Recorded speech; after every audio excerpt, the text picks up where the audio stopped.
أحمد من اصطفى من عباده من شاء بالولاية وخصصه بحمل أسراره وجذبه منه إليه بسابق العناية وأشكره أن من علينا بالإيمان بما جاءت به الأنبياء والأولياء من أسراره الربانية ووفقنا لمتابعة سنتهم الباهية السنية وأصلي وأسلم على من سجد له الملك وهو في ظهر أبيه السور سيدنا محمد النبي الأمي وعلى آله وصحبه وتابعيهم بالسبيل النور وبعد. Kemudian daripada itu maka berkatalah Syekh Siddiq bin Umar Khan Al-Madani Khalifah Syekh Muhammad bin Abdul Karim Al-Qadiri Al-Hasani As-Samman Al-Madani radhiyallahu anhu. Hai segala saudaraku, manakala aku dengar dan aku lihat akan riwayat-riwayat daripada guruku daripada hadis Nabi sallallahu alaihi wasallam, inda zikril awliya tanzilur rahmat. Artinya pada ketika dibaca manaqib awliya Allah Ta'ala itu diturunkan oleh Allah beberapa rahmat atas orang yang membaca dan orang yang hadir mendengarkannya, serta diiktikadkannya dengan yakin hatinya bahwa orang itu benar-benar waliullah. Dan aku lihat pula beberapa murid yang dahulu mengarang ia akan manaqib gurunya serta dibacanya pada tiap-tiap tahun sekali, yaitu pada hari ketika bertepatan dengan tanggal wafatnya, serta membaca Al-Quran dan tahlil dan bersedekah semampunya. Tetapi hendaklah bersama-sama dengan orang banyak. Maka tatkala aku dengar yang demikian itu, yakni riwayat yang tersebut itu, maka sukalah hatiku mengerjakan seperti yang demikian itu atas sekadar pahamku ini. Serta aku himpunkan akan setengah karamat guruku, yaitu Sayyidi Syekh Muhammad Saman radhiyallahu anhu. Setengah daripada tabiatnya Sayyidi Syekh Muhammad bin Abdul Karim As-Saman Al-Madani radhiyallahu anhu, yaitu kasih sayang ia kepada orang-orang yang menuntut ilmu agama dan kepada orang-orang alim, orang-orang saleh, dan kepada segala orang-orang fakir dan miskin. Dan lagi pula ia suka berkhadam kepada segala orang-orang yang datang ziarah ke makam Rasulullah sallallahu alaihi wasallam, baik daripada orang-orang alim, orang-orang saleh, ataupun daripada segala orang yang awam dan khawas. Dan adalah tabiatnya radhiyallahu anhu itu ketika masa kecilnya hingga sampai mursyidnya. Dan lagi pula ia sangat memuliakan ibu bapanya, lagi pula mengakalkan musyahadah, muraqabah dan ibadah, hingga ia meninggalkan daripada adat dan melawani ia akan hawa nafsunya hingga daripada yang halal sekalipun. Dan tiadalah tidur ia pada ketika malam hari melainkan sedikit jua. Dan apabila ia diberi bantal oleh orang tuanya ketika ia hendak tidur, maka keluh kesahlah ia seperti orang yang sakit. Dan apabila sampai sahur, maka ia bangun daripada tidurnya, lalu ia ratib sahur, membaca wirid di waktu sahur. Kemudian daripada itu lalu ia sembahyang subuh berjamaah dengan orang banyak. Lalu lagi ia membaca wirid-wirid sesudah subuh hingga terbit matahari. Manakala terbit matahari kira-kira segala, maka bangkitlah ia sembahyang sunnatul isyraq 2 rakaat. Dan apabila sampai seperempat hari, maka bangkitlah ia sembahyang sunnatul duha.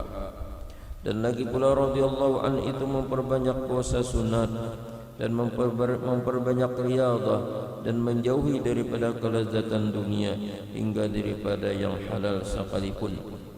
Dan adalah halnya Tuan Syekh Muhammad Saman itu selalu di dalam zikrullah siang dan malam, dan suka uzlah, artinya menjauhi daripada bergaul dengan manusia. dan masuk khalwat dan melazimkan ziarah ke Baqi, yaitu tempat pekuburan segala istri Rasulullah sallallahu alaihi wasallam di kota Madinah Al-Munawwarah serta hampir dengan masjidnya. Beliau ziarah di tempat itu pada tiap-tiap hari, lalu ia membaca Al-Quran dan berzikir di tempat itu. Setengah daripada wasiat Tuan Syekh Sayyid Muhammad Saman radhiyallahu anhu, barang siapa membaca Allahumma ighfir li ummati Sayyidina Muhammad, Allahumma arham ummata Sayyidina Muhammad, Allahumma astur ummata Sayyidina Muhammad, Allahumma ajbur ummata Sayyidina Muhammad, 4 kali berturut-turut sesudah sembahyang subuh, niscaya ia masuk jumlah martabat fadilat wali qutub. Dan lagi kata Tuan Syekh Sayyid Muhammad Saman radhiyallahu anhu, tiadalah naik pangkatku ini kepada Allah Subhanahu wa taala melainkan sebab aku mengakalkan membaca doa tersebut pada tiap-tiap selesai salat subuh, dibaca 4 kali berturut-turut dengan tiada diselang-selangi dengan perkataan dunia. Dan lagi setengah wasiat Tuan Syekh Sayyid Muhammad Saman radhiyallahu anhu, lazimkan olehmu hai segala muridku sembahyang 5 waktu berjamaah dan sembahyang Jumat, dan melazimkan zikrullah dan melazimkan musyahadah, muraqabah dan memperbanyak membaca Al-Quran dan memperbanyak salawat kepada Nabi sallallahu alaihi wasallam dan memperbanyak istighfar dan mengabulkan hajat segala manusia dan menolongi hamba Allah ketika mendapat kesusahan, baik itu kesusahan dunia ataupun kesusahan akhirat. Karena segala yang tersebut itu sangat memberi bekas di dalam hati dan menambahi kekuatan dalam mengerjakan segala ibadah dan menambah keyakinan serta keimanan kita kepada Allah Subhanahu wa taala. Setengah daripada perkataan Tuan Syekh Sayyid Muhammad Saman radhiyallahu anhu, segala kami para awliya Allah tiadalah kami mati, melainkan kami hanya berpindah daripada satu negeri yang nampak ini kepada negeri yang tersembunyi. Maka apabila mati kami pada penglihatan kamu, maka datanglah kamu ziarah ke makam kami serta kamu membaca Al-Quran dan berzikir. Maka ketika itu kami lihat dan kami dengar, dan duduklah kami beserta kamu dengan membaca Al-Quran dan berzikir.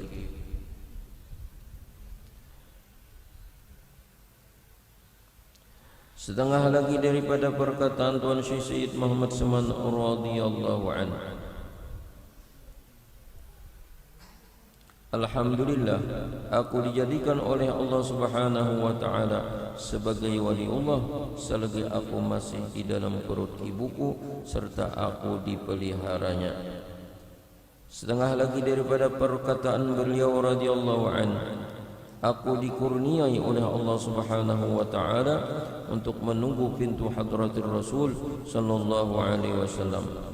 Dan setengah daripada kurnianya pula dijadikannya aku sebagai rahmat bagi segala umat Nabi Muhammad sallallahu alaihi wasallam pada zaman sekarang hingga kepada orang kafir sekalipun. Alhamdulillah, ia dijadikannya aku sebagai bala bagi mereka itu.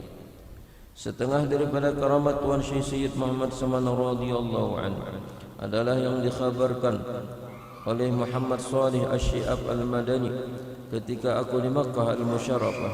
Perempuanku hendak beranak dan sangat susahnya, dan hatiku sangat takut.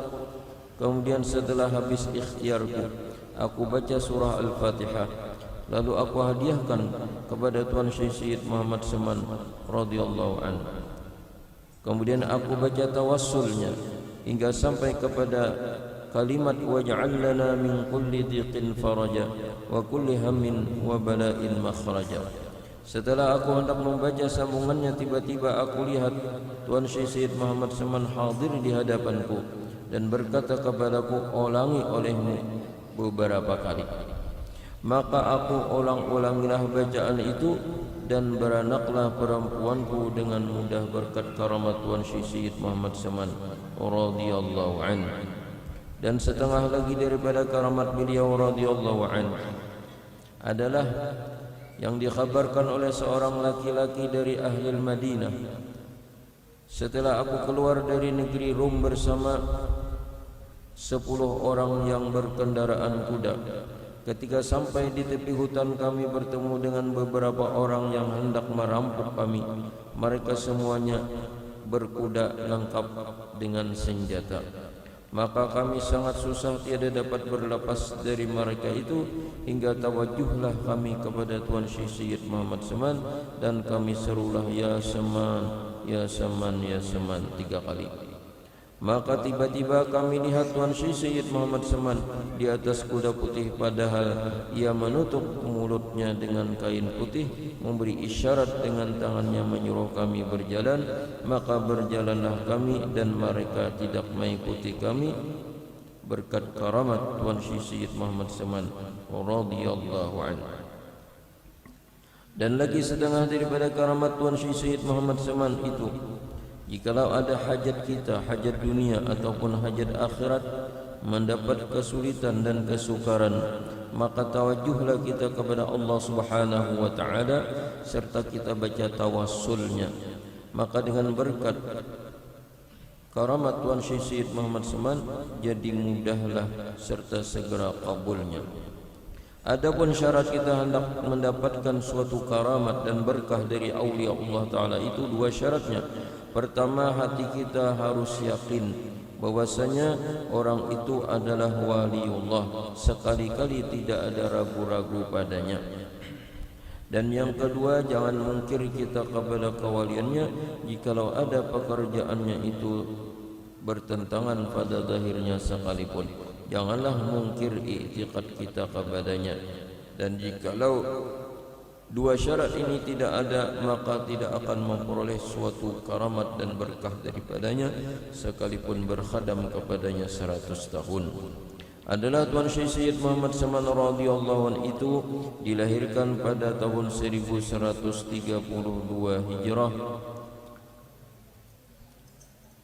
di kota Madinah, dan diwafatkan radhiyallahu an pada tahun 1189 Hijrah pada hari Arba' tanggal 2 Dzulhijjah al-Mubarakah, dan dimakamkan di Baqi berhampiran dengan pekuburan segala istri Rasulullah sallallahu alaihi wasallam.